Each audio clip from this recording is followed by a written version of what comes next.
What I want to talk about today is an investor's approach to youth athletic development.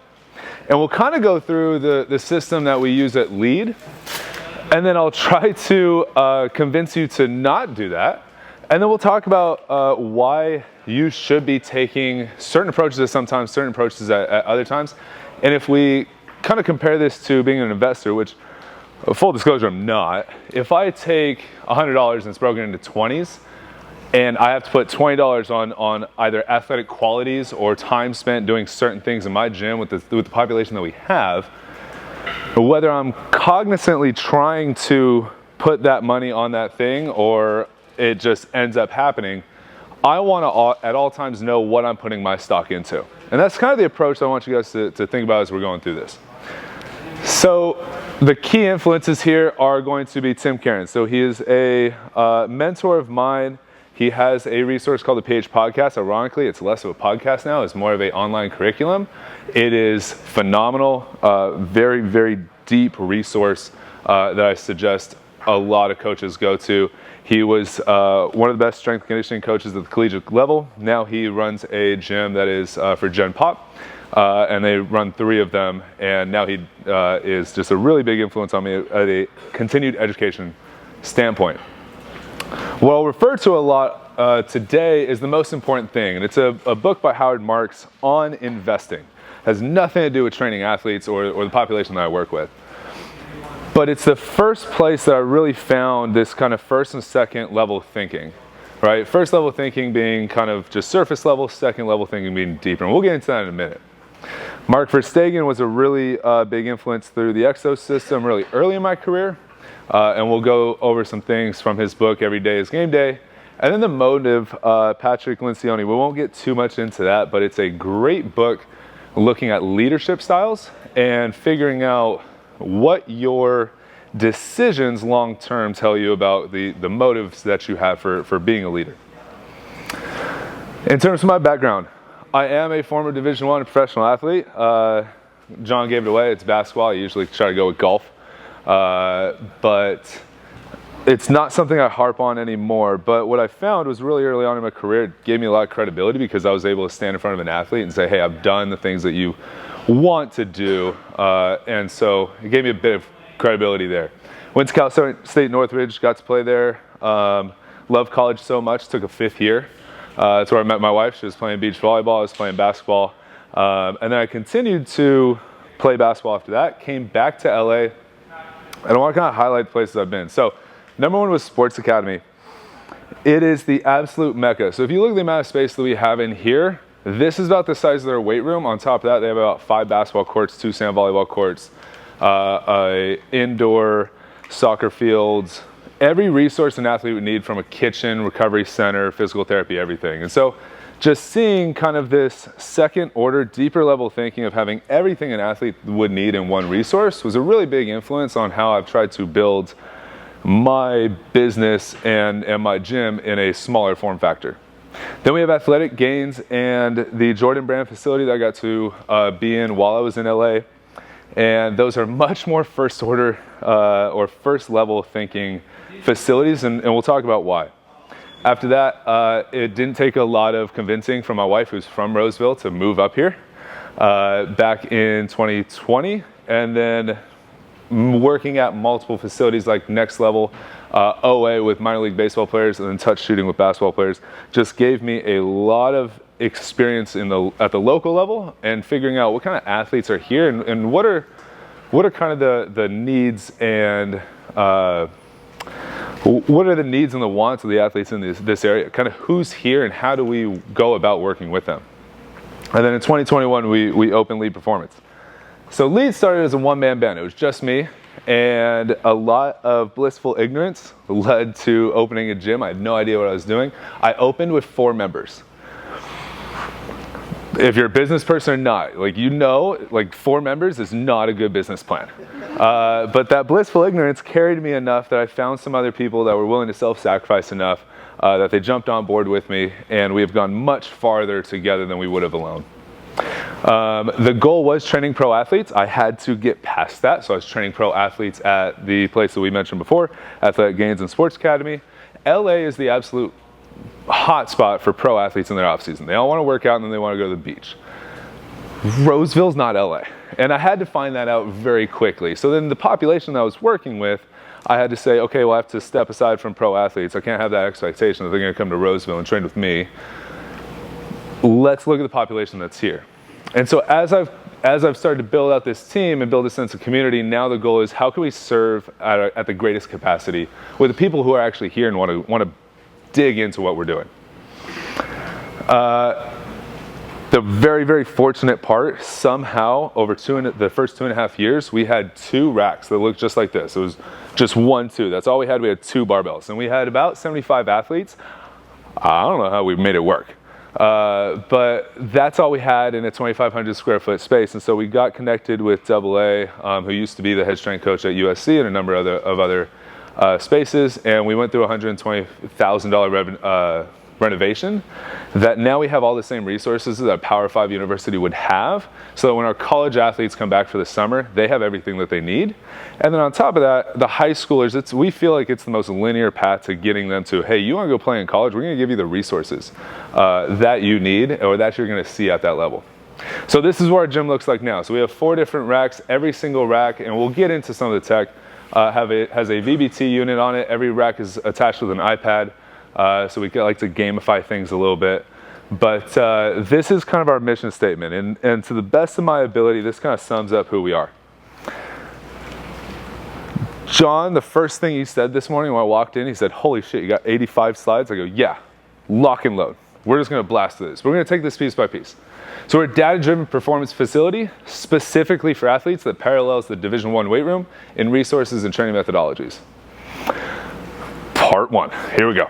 Data-driven, we have 2 categories. We're going to look at acute and immediate feedback and then long-term results. And like, how can we use data to take as much subjective feedback out of the equation and prove that what we've done in the last 6, 12, 18, however many weeks or months, how can we prove that what we have been trying to do works or not? We have acute feedback. So at every rack, we're going to have this little unit, it's a tiny little box attached to the rack, and we are going to gamify their lifts. And so if I have an athlete back squatting, I thoroughly do not believe that putting an athlete who is, for context, our population starts at 14. We don't take anybody under 14 and works up to mainly college, right? We'll have like 3 pros a year. So it's not really a population that we work with. And so we need to take what we would normally do with a college athlete and then regress it to meet them at the level that they're at. And one of the things that I just thoroughly don't believe is that it's going to be conducive to better performance on a field or court to put 500 pounds on a barbell and have an athlete squat that, especially when there's much, much more low-hanging fruit that we can hit before then. And so what we can start to look at is we can start to say, okay, well, do we in a certain block, in a certain 4-week period, do we want to work more on power or do we want to work more on strength or any other athletic qualities? And for that, we can start looking at VBT or velocity-based training and start to aim for a number. So when the athlete actually walks up to the rack, whether they're benching, squatting, whatever it is, just hit your number. And it is a very immediate, very black and white, very binary, yes or no, did you get the objective done? If I tell you that I want you at 0.5, I'll take a 0.48. I'm probably not going to take a 0.47 or 0.7. I'm definitely not going to take a 0.2. Because number one, 0.2, depending on the lift, might have failed. But if it's a 0.2, your ego's probably getting in the way, probably loaded too much weight on the barbell, and now we're not working on the athletic qualities that we set out to work on. Like I said, we want to gamify the athlete experience, but this also backs up what the coach is going to say. If a coach is like, hey, we're going to work on power today, this is going to back them up with they get to walk up to a rack, see what an athlete has done, and tell them, hey, you did not hit your mark. I need you to do X, Y, and Z. We need to intervene, and we need to change course. Does a whole amount for buy-in and keeps engagement high because the way we train is in a pod system where we have 3 to 4 athletes at each rack, and they are all going to try and feed off of each other in terms of energy, and it's another accountability piece in our gym. Then we look at results and athlete feedback. In the absence of objective data, if an athlete thinks, which is subjective, that they didn't make progress, they're right. So 6 months down the line, an athlete's been working with me for 6 months, their mom and dad comes in and says, hey, we came to you because we Tony wanted to be more powerful and faster, and in 6 months we haven't done it. And if I don't have anything to show for it, if I don't have any objective data, they're right. It doesn't matter if I think that they are faster and stronger. It doesn't matter if to me they look faster and stronger. If they think that they are not getting better, probably losing member, right? Like we talked a lot about retention today. Like I have no leg to stand on in that moment. And so when we look at Mark Verstegen in his book, Every Game is Game Day, he talks about pro athletes, but I think this can be more derived or more pointed at coaches when it comes to objective feedback. He talks about your best isn't good enough. You can be talented, work hard, do all the right things, and it might not be enough. Not anymore. These days, performance is about results. I have a very opinionated statement in a minute, but this is going to be a trend report. So we use Hawkins Dynamics force plates in our gym, and this is going to be a report over time of an athlete who just so happens to be 6'8", 28 years old, blue eyes, red hair, receding hairline, former professional athlete. And so you can take a look at kind of where we're at, and you can see there's some gaps in his training and in his testing. And so over time, we look at his jump height, technically going down, but if we look at kind of where we're at, just on averages, not really making a lot of progress. And we can attribute that to, great, like we started training, we took a break, maybe Thanksgiving, right? Thanksgiving's right there. And then we trained again right before the holidays, and then we took another break, and then we started training again. But that doesn't tell us the whole picture. So we can start to break this down. And a lot of things we get presented with is an athlete comes in, they go, I want to get more explosive. Now we actually have something to quantify that with. So we use MRSI, we use braking RFD, how well can they actually hit the brakes? And these are things that we want to see go up over time. And then there's stuff that we want to see go down. So time to take off, when they're actually jumping. So let me backtrack a little bit. Force plates, we go hands on hips, they have to jump. I don't care about their strategy. They have to jump as high as possible, create as much force into the ground, and we're going to track that over time. We have found, or we thoroughly believe, as most people do, that the counter movement jump is going to be the most even playing field for most athletes. If I take a baseball player and I take a soccer player and I both have them rotate and throw a med ball into a wall and I say who threw it harder, probably going to be the baseball player. And so taking a force plate counter movement jump is going to be the most base level kind of even playing field that we're going to test. And then we have individual considerations. So we do this thing. Told you, I'm sorry, I'm going fast. I got 85 slides. How am I on time? Great. Good, hell yeah, sick. We use data for individual considerations. So what you're going to see in a minute is a profile report that gives individual athletic qualities. And so when an athlete comes in with us, everything that they do in the gym is going to be led by a coach. We're going to go through our 3 pillars. It's going to be mobility, it's going to move into movement, and then strength. Everything for about an hour is going to be led by a coach. Once that whole hour is how can we make the most robust, bigger, faster, stronger athletes. But if I don't sit down with you, and we'll talk about this in a minute, if I don't sit down with you and figure out your goals, I have no idea how to get you there. And so we take a goal-based approach instead of a sport-specific approach, and we give additional programming, or we use it in the session because we don't take a lot of athletes in the first place. We can either progress or regress the athlete based on their needs. And so you'll see this in a second. But this thing that we call game plans is going to be auxiliary programming that this athlete presents to us, hey, I want to jump higher. Cool. Here is a additional micro workout. We do this microdosing approach, not with shrooms, with exercises. That if I know that athlete is hitting that maybe every 2 or 3 days, probably going to be in a better spot later down the line.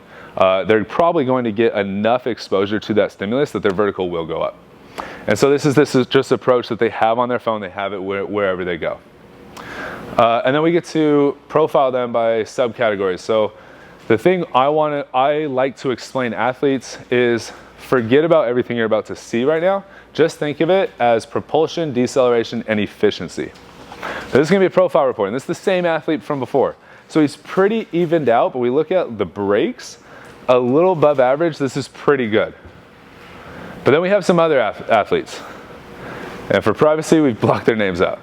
So we have this athlete that is above average in all qualities. Awesome. So on the top here, we're going to have the gas, is how we like to say it, or the propulsive qualities. We have the deceleration or brakes, and then we have efficiency. And then you get to see some other graphs and other stereotypes. So we have an athlete that needs to work on the brakes, and we can show that to him. It's like, hey, cool. You look like that. That means that you're really springy, you're a little more tendon dominant, and you jump really well. You come in, you're like, I want to jump higher. Awesome. I can make you jump higher, but if it's at the risk of we are not going to work on your brakes, we are pushing them closer to, anybody guess? A problem. A problem, right? Risk of injury, right? They do not have the prerequisites to come down with that amount of force. That's where if they do not have that capacity and the demand overseeds that, that's where we get injury. And so then we have an athlete who's just, maybe they're really, really great in just kind of going 0 to 60, but efficiency of movement, they pick different strategies that are not very efficient, and their brakes are terrible. And then we have an athlete that I like to call the PO, right, pitcher only, that maybe needs to work on the gas, has good brakes, pretty efficient, but just need to go hard. Like this is actually a better explanation would be like this alignment, right? Like they're good at their rate of force development, but they just don't have anything past that because they're running into another wall that's trying to run back at them. And the biggest thing that we don't really tell people unless they actually do it is we fail people by this. So when we have an athlete in, and we'll talk about success meetings in a second, an athlete will come in, this is all baseline data. They see this one time and then they don't see it again. We actually give them every month a different, what we call a report card, very, very easy to understand, very digestible. But if we start getting somebody at a 25, we're like, hey, you failed. I'm sorry, this is probably a 14-year-old who's just getting into sport. I don't have much to offer you. So either we can go one-on-one and work on personal training, and I can work specifically on the qualities that you need, as well as some of the goals that you have. But I do not feel confident because this athlete is so low on this chart compared to the red, which is going to be the average. I do not feel comfortable throwing you into the deep end and just seeing if you sink or swim. I want to make sure you step off on the right foot, that you are hitting the gas and you're with the rest of the pack. The other testing that we'll do, we'll use Zybeck timing gates. We will test anywhere from 2 times to 3 times a week, ideally, depending on how often the athlete is in. But we want to test them often enough. We will go 1-yard build, 10-yard fly, 5-yard build, 10-yard fly, and then we will try to get top speed. The limiting factor is going to be we only have 10 yards of turf, so there's only so much of a build-up. But they get immediate feedback. So it's on our TV. We have a 70-inch, 75-inch, however big it is, TV that says their score. And so week after week, we will give them a report of, hey, are we moving faster? Then we have GPS Fest that's going to show us if they're on field. We can start getting normative data for that athlete. So we worked with Iron Rose FC this past year, which is a women's semi-professional team based out of Roseville. This is their first year. Every athlete had a GPS vest on. We got to see their accelerations at high speed or high force, their decelerations, their top speed. We got to see everything. And so that helps breed intent in the moment, but then that next week, when we say like, hey, they just ran 9 miles, or hey, they just had a lot of decelerations, or they had a lot of accelerations without really, they saw a ball, they took off, and then they just kind of jogged out of it. And so it kind of breeds like what their next week's going to look like. We can either work on those decelerated properties that they didn't get in the game at high speeds, high force, or we can start saying like, hey, you did a lot, you just ran 9 miles, let's chill, right? Monday's a chill day, you're just relaxing. And then this is also going to be breeding long-term decision making. And so if you ask me what sets lead performance apart, I think this is one of the big rocks. And so what we want to look at is a quadrant report, which we'll see in a minute, but it's going to show every athlete that we have, and it's going to show their trends month to month. And so we get to see where we're at, and then in a month, based on where we were on day 1, we say, hey, this is where all of our athletes are at. We want to move them to a different part on this graph. And then at the end of the 4 weeks, if they're not there, we have to live with that, right? We have to make another change, and we have to see what qualities we want to work on month to month. So this is going to be our report. So on this side, we have time to take off, right? Easily understood as efficiency. Then we have jump height, and And we have most of our athletes just on this left side of the graph. And if we want to say that we want them up and to the right, this past month, so this was a graph from a month ago, this past month we've worked on just all propulsive qualities, so their trap bar, their bench press, their squat, all work going 0 to 60, right? So whether that's tempo or whether that's driven by the VPT units we have, we are trying to go 0 to 60 and just have them take off from a dead stop. So that's been our focus. And then next week, when we retest them all after this 4-week period, we get to see yes or no, did we do our job? Did we set out to do something and did we accomplish it? And it's very black and white, it's very binary.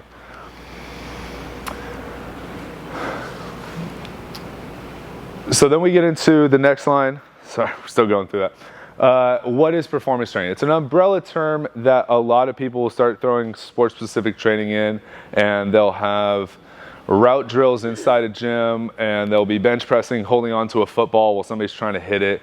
And so it's just this big, massive umbrella term. But for us, we want to stay true to the strength principles, and we want to keep GPP the main course while still exposing them to athletic movement. So during a week, they'll be exposed to change of direction, acceleration, deceleration, plyometrics, and I'm missing one, and speed. And so we want to do that on a weekly basis. And then we're specifically for athletes. We used to train adults. We have now niched down. We are just for athletes, and we're really unapologetic about that. Like, I get a lot of, I'll walk into a gym, or I'll walk into a Starbucks, someone will see my shirt, they go, what is that? I go, it's a gym. They go, oh, what kind of gym? I go, it's only for athletes. And they go, oh. I was like, okay, well, I just lost maybe a potential customer, but this makes it a lot easier on our marketing and to say who we are and make sure that we are getting that message to the precise clientele that we want. Right? There's less confusion from our target audience or our avatar, like our perfect member. And then hopefully it further establishes authority. And then what we want to do is we want to try to parallel the Division I weight room in the resources that we have, and we kind of went over that already. But we want to have everything that an athlete is going to see as they're moving on to college, and then everything as an athlete comes back from college, make sure that they have all the resources that they need, and the methodology. So the pivotal question is, what is the most linear path to our members reaching their goals? And a lot of times it's, hey, I want to go play Division I. Awesome. Here's what you need off the field. Here's what you need on the field. And we make a plan around that.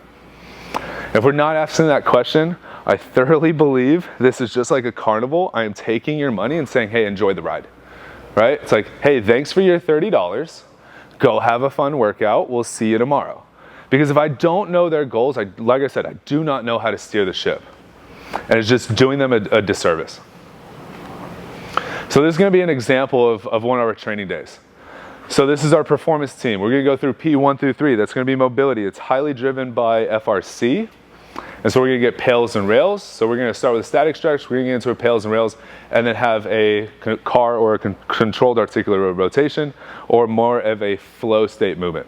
After that, we're going to get into movement. So this day, it was our lateral series. We're moving laterally. This is going to take about 20 minutes. We're working on bounds. We're working on different types of landings. And then every single time we finish that, we want to compete. So I'm going to put another athlete in front of I'm going to put two athletes together, and they're going to compete and have to react and make it a little more reactionary and drive intent that way. So it's just very high intent, very high effort.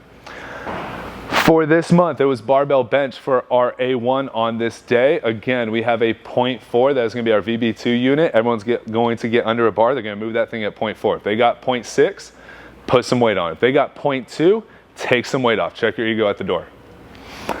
From there, we're going to go cable lateral raise, and we get some of our more auxiliary movements. And then we get back to a B1, and we are trying to work on the brakes a little bit with a split drop, a dumbbell split drop. We get a skater jump, so we're trying to work propulsively. We'll have some tempos there so that they have a little more constraint to get the effects that we want. And then we're going to always somehow work in med balls and have some power from there. Dope? Cool? Yeah. So that's how we do things. So if you want to steal that, like, hit me up. I'll send you this. This is how we get to everything we just talked about is how we get here to actually breed training decisions. So if you want to steal that, dope. Go for it. But the next slide, I'm going to tell you not to, right? And I thoroughly believe this with my entire heart is anybody in here have a gym that they work with athletes, but it's not your main thing? Yeah? Okay, don't get offended. I don't mean this in a mean way, but training athletes is not an additional revenue system. I've been to a lot of seminars where they talk about like, hey, how do we bring more revenue? Oh, your clientele has kids, let's just train them. We don't go under 14. We are very niche down into what we do in performance training. Can I train 13 and below? Probably really well. Yeah, great. But we want to do just higher level athletes. So I thoroughly believe training athletes is not an additional revenue stream. It's an obligation to develop and shape the future of a young person. You're talking about everything that we're about to dive into is an opportunity for me to draw them in, have an impact, and then drive this ship that hopefully drives better life habits later down the line. That's an obligation. I'm working with a young person. I have an obligation to do my absolute best, almost like a Hippocratic oath. Like, above all else, do no harm. And so I want you to not just think of this as a training methodology of like how we train athletes. What we're going to get into is thinking critically about what's important in the moment and what's important later. Here we go. Let's actually get into the presentation. So that was all just the warm-up. So what we do at the gym is we go through the warm-up, we'll go through the movement, we'll bring everybody together. That slide you just saw in black, we'll talk about what we're gonna do, and then we all get a 2 clap on 2. So I wanna do that. Can I wake everybody up? I know I'm the last speaker, I know we've been here a while, the lights are dark, but a real loud clap on 2. So it goes 1, 2, 1, 2, okay? 1, 2, 1, 2. Oh, solid, fire me up. Come on, John. So I want to think critically deeper than the consensus while still adhering to the rules. And this comes directly from the book by Howard Marks of What's the Most Important Things. The title of the book is all about investment. He talks about most people think similarly and thus come to the same conclusion and outcome. So by definition, if everyone's thinking the same and doing all the same shit, doing all the same stuff, you cannot rise to the top. You cannot get superior results by doing what everyone else is doing. And so I want to kind of reflect. I want to take about 2 minutes or so. I'll catch my breath. You guys think to each other. Talk amongst yourself. Talk to the person next to you. What is something, maybe 2 or 3 actions that you've done in the last 7 months that actually place you at the top? Like what are actionable steps that you've taken to actually push you as an individual or you as the person in your company to better performance? Because this is a question that constantly I'll ask our team is, do we have a good enough reason to expect to be at the top? If I think that lead performance is the best damn place in Northern California for an athlete, like I need to be able to back that up. So go for that. Think about that for a few seconds, talk to the person next to you, and talk about either actionable steps that you've taken or stuff that you could take kind of moving forward from this. Let's get a break on 2. 1, 2. Oh, solid, better. That's all right. That's all right. There's always one athlete in the gym that's always at the end. So we had celebrating people for PRs for hitting different accolades. Somebody else. I know Colin's got something. You're smiling at me. Ooh, switching out of exercise science as a degree major. Okay. Yeah, going into communication. Okay. Okay. Awesome. Somebody else. Community. Just building a community. Yeah. Really diving into it. Hell yeah. Love it. So this is kind of the stack that we'll go through. So first order thinking, we'll go into the consequences of taking action in the moment and how that's going to have a more long-term effect. And then second order thinking is being intentional about, okay, I have an athlete in front of me and they want results, and like, what are the actionable steps I'm going to take to try to enforce that or try to ensure that? So first order thinking is I want to create a great experience. And so realizing, and this is something that I was told really early on, I'm really appreciative for it, is realizing that you have an opportunity to curate the experience that a new member or a potential lead is going to have coming into your gym. And what that looks like is having almost like raving fans, building a community, having a understanding of who you are so that when one of your members is out talking to people, telling you about your gym, they already know kind of what it's about. It's also social media, right? Like, we do not have an opportunity as business owners or as solopreneurs to have a first impression anymore, face to face.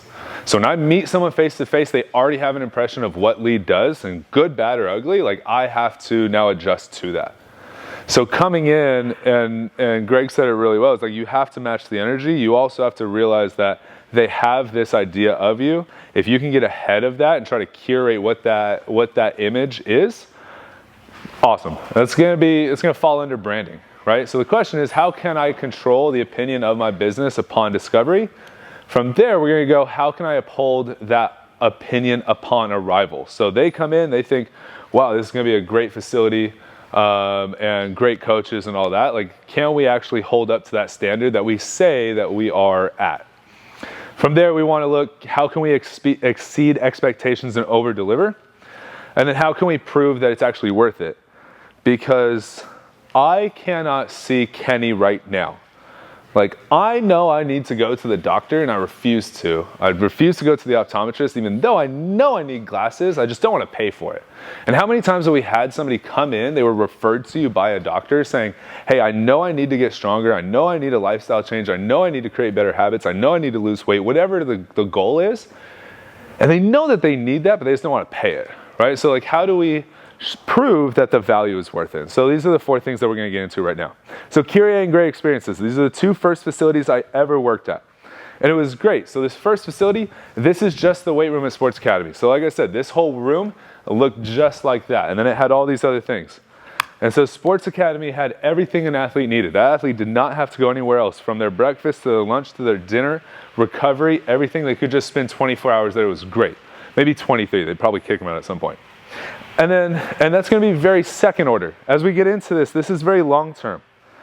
How can we create an experience that is not only all-encompassing, kind of draws you in with, wow, this place has everything I need, but it also had the systems in place to make sure that in an off season, because realistically we had 6, 8, maybe 10 weeks with an athlete, because they're all pro athletes, like they had the systems in place to make sure that when they arrived to when they took off, that they were making progress and hitting their goals. And the jump mill in LA was just hype. It was just fun. Like it was just a cool environment. It was very first order. It was very, how can we make an experience for the end user? And this was their marketing plan. So this is a historic building in downtown in downtown LA in the Diamond District. And the first floor was a Jordan brand store. Literally just a retail store. And what would happen is you would get a text on your phone. It's an invite-only facility. You would walk in this door. You would go up. This is probably one of the best weight rooms, performance weight rooms in the country on their second floor. It was just very open. There's art everywhere. It's just really cool. It's very Instagrammable, right? It is their marketing plan. They knew if they drew athletes in and gave them just a phenomenal experience, they'd want nothing more than to put it on their Instagram story, and that's how they got their ROI on their marketing. But when you walked in, when you got that original link invite on your text, through text, you'd put in, this is my name, this is my height, this is the shirt I wear, this is the shorts I wear, why do they want my sock size? It's kind of weird now. How big are your feet? Like, and so when you walked in, you go into a locker room that's dark like this. It's got LED lights. It's all state-of-the-art, super clean. And you'd walk up and there's a locker. It says Blair Orr. And in there would be a XL, I think I'm being generous, maybe a 2XL jersey already in that locker, with shorts, with socks, with underwear, with shoes. Because they knew if someone was going to Instagram that, they didn't want Adidas in that weight room. They didn't want a picture of somebody wearing Adidas and Under Armour or anything other than Nike. And what's really cool is you kind of see the lights are shining up here. There's a rooftop basketball court that lit up with LEDs, right? So in everything, this is a social, there's a word for it, but this is pretty much just a Instagram background, if you will, of sports performance. So very second order of we have a complete system ready to go. Very first order of you're probably going to get one training session in and we're never going to see you again because it's just invite only. This is DBC, and when we talk about attention to detail, I want you to look at this image. There's something wrong with it.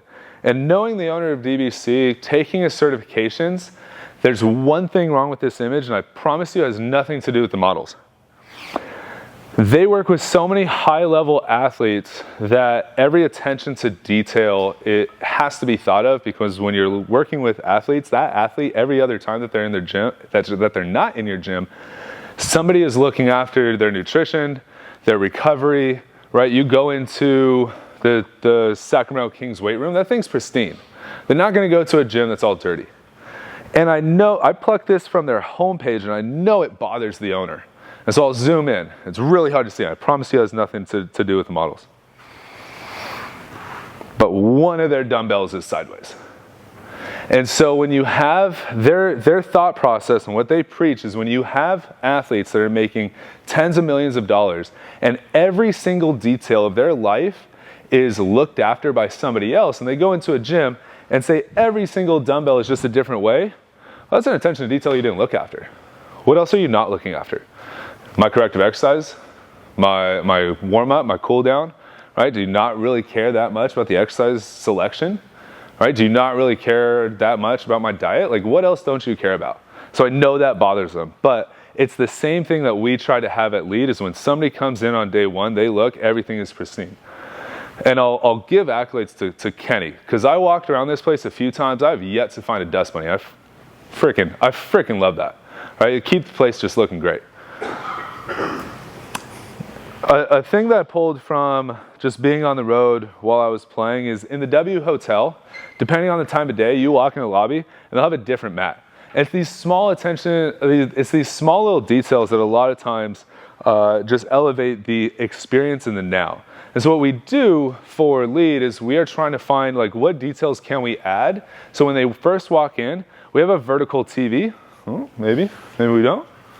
Maybe. Yep. We have a vertical TV that welcomes the athlete. So when they walk in, actually we'll go over that in a second. We have branding on all of our equipment. There's no dirt and debris on the floor.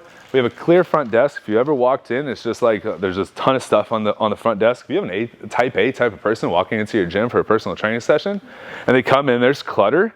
Like they're already kind of like jittering just because they're always on edge. Like probably not the environment that you want to bring them into. Right, so just little things that we're trying to look after to make sure that the person has a great experience in the short term.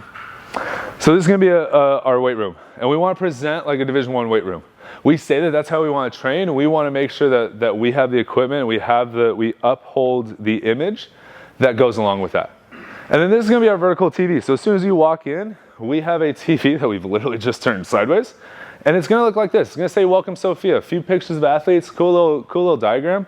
But one day, probably a month after we implemented this, we had a dad come in. He goes, "Oh, look, it's like your college visit." I'm like, "Fuck yes!" Like, yeah, sorry, excuse me, hell yes. We've heard it. Right? We've heard the word. Yeah. Thank you, appreciate it. But it's small details like this that it's like, cool. I don't know any other training facility that athlete's going to go to that they're going to get something like that. Like they're going to get a custom welcome, right? We go over and we kind of talked to it, like Greg talked about it, is like when somebody comes in, everybody should be welcoming, from a coaching standpoint, everyone should be welcoming that person as they come in. Try to get them into that kind of family environment as quickly as possible, get them into that family feel. Water bottles are always offered. There's psychology behind that. I won't get too much into it. We talk less about us and what we're going to do, more about them. Because when they come in, like I said, they should already know what we do, right? The sale should almost be complete before they even walk in. They know that they're coming to Lead, to talk with somebody, to make a custom game plan for them, but they already have all the information, right? Most time including pricing. So if they actually show up, cool, cards in hand, let's go, let's rock. And so all of this just ties into like, can we make a experience that they can't get anywhere else? Now, this is the W in Philadelphia. And so the question I've asked my coaches is, in terms of training, like how can we just curate the best experience that someone's not going to say no for? And so if you look at this room, take a second. This room tonight, Saturday, whatever day it is, this room tonight, guess how much that room for one night is? Anybody? It's downtown Philadelphia, the W. 800. 500, 800. I'm not good at like bidding. $929 tonight. If I can get this room for $150, I'm taking my wife to Philadelphia. I don't have shit to do in Philadelphia. I'll find something to do. If I can get that for a night in Philly, I'll find something to do. I'll find some strength coaches. We'll go do something. I will gladly give $150. I'll pay for airfare. I don't care. Why can't we take this same exact approach to training? So if I want to say that a training session with me is $150, how can I give them as much value as possible? It's a very easy concept, but it's very hard to actually execute in that initial meeting and just kind of prove, hey, this is what we do and here's how it actually brings value to you. And so a lot of times people come in and the idea is like, hey, I'm going to give you money, I'm going to make a financial investment, but how am I actually going to get a return on that? And what I like to do, or what I try to do, is flip that. And so I don't want to think about ROI, I want to think about ROTI. As an athlete, we realize that they don't have flexibility of schedule. They have a limited amount of time. If you come and train with me for 2 to 3 hours a week, I'm not a math major, a major in kinesiology, like I don't know how many hours are in a week, but it's a lot more than 2 to 3. And so when you look at how many hours you're actually going to train with us versus how many hours are in a week, it's not a lot. So we want to try and make the biggest impact that we can. But when we talk to an athlete, it is, hey, you have only so many hours in a week, and I don't want to waste any of it. So how can I give you a return on the time that you have invested? Because I want you to know that you're making progress. Like I said earlier, I don't want you to get 6 months down the line and you say that you didn't. Right? I want to know that you're making progress in 1 month instead of just kind of guessing at 4, 6, 8 months. Here we go. The first order consequences, right? So like what's important now? We went over the first order thinking and just kind of thinking very surface level and just in the immediate short term. Now what's the consequences of that? And we kind of weigh this out. So we're going to get into the art of coaching a little bit. But the first order consequence is the immediate action or reaction or outcome to what we do in the present moment, and everything will have a positive or negative effect from that. And so we want to look at this as two examples. So we have an athlete-centered, right? So that athlete has an Oura ring, and they sleep 3 hours, and their Oura ring's like, dude, go back to sleep, like don't train. If they go back to sleep and they don't train, that is going to have adverse effects on their training schedule or whatever results they're trying to get later down the line. Yeah, probably, but it's probably going to be at a lower risk of injury during that training session, so probably better to go back to sleep. But you have to weigh those options. And then coach-centered is going to be, can I take an athlete that even though we want to breed intent and say they're doing a back squat, I need to regress this athlete because safety always has to be the priority. Like safety, no matter what, has to be number one over everything else. So exercise selection needs to be defendable by in the court of law, and this is an idea that came from Mike Boyle, that if I take, somebody give me an exercise, any exercise. Split squat. Let's go. Okay, so somebody gives me a split squat, and I load this athlete with a safety bar, and they are 14 years old, and it is their first week in the gym. 10 minutes, oh, lock and load. Okay, we're gonna be here till 5. If I put an athlete with a safety squat bar and I tell them to split squat and just load that up, or I find some sort of strategy to really load that up so that, I think they're getting high intent out of it, and then they get hurt, and I get taken to court and Mike Boyle's there and he's like, hey, I'm the kind of the expert, witness here. And the judge says, hey, is there a better strategy to get a unilateral based movement that doesn't have to be a safety squat bar or a rear elevated split squat or anything like that for this athlete? And he says yes. Like, cool, I kind of failed the mission, right? So above all else, we have to remain safe. And I put a little fishing rod there, and we've kind of gone over it with kettlebells. But if I have somebody coming into my gym and their back looks like that fishing rod on a RDL, like probably going to find something else, right? Because above all else, safety is important. If I switch the exercise, is that going to have adverse effects down the line? Yeah. But a better example of that is going to be open water swimming. Now, I like to call open water swimming a for me activity. Anybody heard of that? I look at that and say, nah, that ain't for me. This is an A for me activity. I'm not doing it. So kudos to anyone who does open water swimming. It's holy smokes. But if that person has a practice because they have a competition next week and they go to the beach and there's a shark in the water and they don't get their training session is that going to have a negative effect on their aerobic system because they're ramping up to this competition? Yes. But it's probably going to be a better idea that they don't go in the water and that they're not missing a limb by the time that they get to the competition next week. So it's kind of just taking this Are we looking long-term, and what is important long-term? But above all else, are we being safe? And so anybody do a 1-week trial? Anybody? You do? Okay. No. We don't do a 1-week trial, but within that week, if I have an athlete come in and I'm just harping them every single day that they're in because their deadlift form sucks, right? They're doing RDLs with a kettlebell, and I regress them as much as I can, and I find a different strategy just to teach them the hinge pattern, and it's just 7 days of me just harping on their form, they probably don't want to come back. Even if that's the type of coach I am, I don't want to bait and switch them, but I want to make sure that they're enjoying the experience. So can we find different strategies to still get what we want out of the athlete, but in the short term, can we still have this be a great experience? First order integrations. Do you have the systems in place for new members? As coaches here, as high-level coaches, it's probably really easy for us to progress and regress, but do we actually have systems for other people around us or other people potentially under us to take the same steps, and can we trust them with that? Second order thinking. It's the last thing we're getting into. So long-term planning and risk. If we look so short-term, we start to move into this, potentially we're changing up every week and we're just doing stuff that is, flashy or we see on the gram or stuff that we think is going to create a lot of buy-in and be exciting in the moment, but long-term, probably not getting results. So we need to find this balance, and this is where the art of coaching comes in. So where the short-term becomes the long-term. And Bo Sandoval is now the strength coach at Texas A&M, used to be with UFC, very well-known strength coach.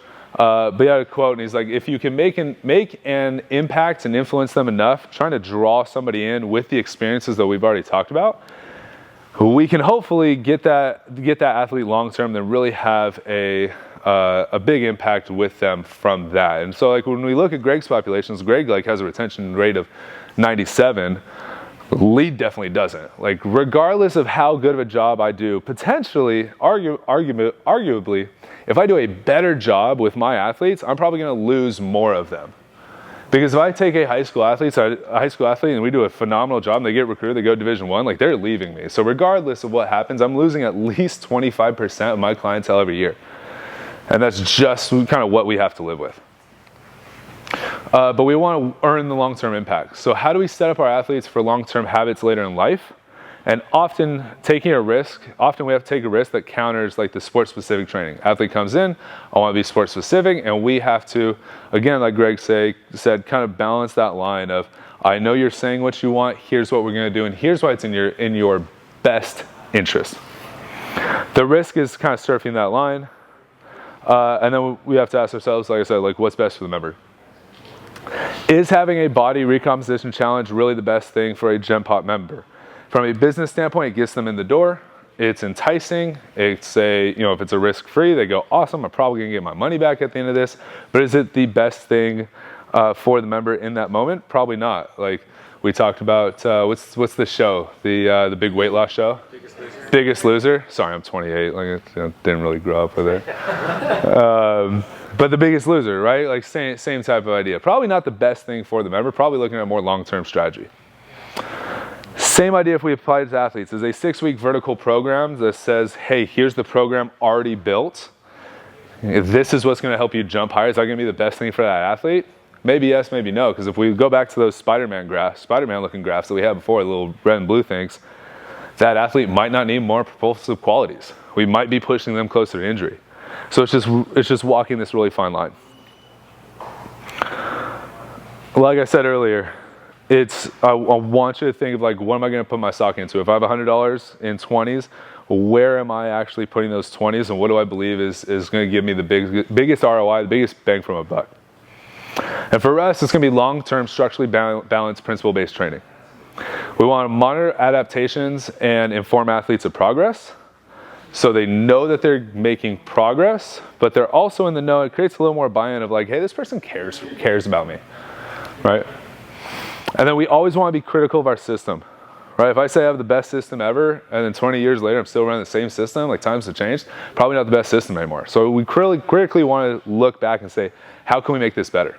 And we want to take calculated risks on what's worked before, evidence-based training, and then we want to consistently just every 4 weeks say, how can we get better? So then we get into the consequences of that. We have to deliver on promises. If I have somebody that comes in for what we call a success meeting, it's a free 45-minute meeting. We go through injury history, we go through training history, we go through short-term goals, 1 to 3 months, long-term goals, 1 to 12 months, and then we go into their habits, their sleep, their hydration, and their nutrition, amongst other things. But in that moment, we make promises. These are your goals, and we're going to do our best job to get you there. And so we have to then turn around and deliver on it. Right? Everyone's probably seen a bell curve. There's going to be a delayed response to the decisions that we make today. And we don't know how they're going to pan out, but we can take more calculated, lower risk options as we go along. And so what I want to see is, can we take the calculated steps to ensure that we get the desired outcomes in the present moment and long term? Or a better way to say it, how do we set ourselves up to deliver on the promises that we make? Can I get this bell curve to move up and to the right? Right? So we're going to have like high adapters, low adapters, and then most people in the middle. Can I, for the greater good of most athletes, can I get most of them here up into that high adapter, making big progress? Right? I've been saying it this whole time, the art of coaching, finding the balance between short-term and long-term, and kind of weighing the immediate risk of, it might not be the best form, but at least I'm not harping on them for 7 days and they're just kind of losing interest, and they're probably going to leave us after a month or after this trial for the later felt impact, even though I think it's in their better interest. And then you just kind of have to know like what decisions to make in the moment. And then how do we know that we made the right decision? We have Occam's razor, which if you make, if you're looking at two options, like usually the most obvious answer is probably the one you should go with, or the answer that has the least resistance or brings up the least amount of questions. Probably the better answer, better way to say it is just going with your gut.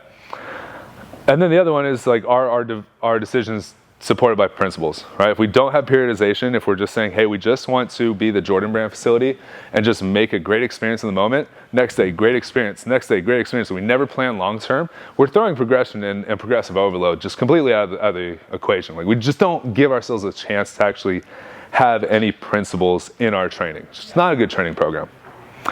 Last thing, steps to take, creating a system. So the goal then is to create a low-risk system with a high probability of producing desirable and predictable outcomes that is backed by objective data. That's a lot. Damn. So we want to create a low-risk system in the present moment with a high probability of producing the outcomes, of getting them to their goals, the things that they came to us for, and getting those predictable outcomes, and is it backed by objective data? Can I say after 6 months you got better, yes or no? And it's a very black and white answer, both for staff and both for the athlete. And the last thing that we can kind of look at is P. We have preparation. Do we have a periodized plan for long-term success? Are we curating an environment that is going to deliver a great experience? Are we executing on that? Can we look back and critically think, are we running a great training session? And how can we over-deliver on above expectations? And then evaluation. How can we take a step back after it's all said and done and say, looking at the data, did we get better? Did we get net positive, net negative, yes or no? This is a lot. You guys can kind of read through that. It's from Howard Marks. It's a lot going on. It's very, very thick. But when we look at kind of like this investment approach, the environment isn't controllable and the circumstances rarely repeat exactly. If you look at individuality as a principle, right? And because it is highly variable, cause and effect relationships aren't reliable. I won't go too much into a deep dive, but just kind of looking at that and just taking it all comes down to this art of coaching of you have to make a decision in the moment, right?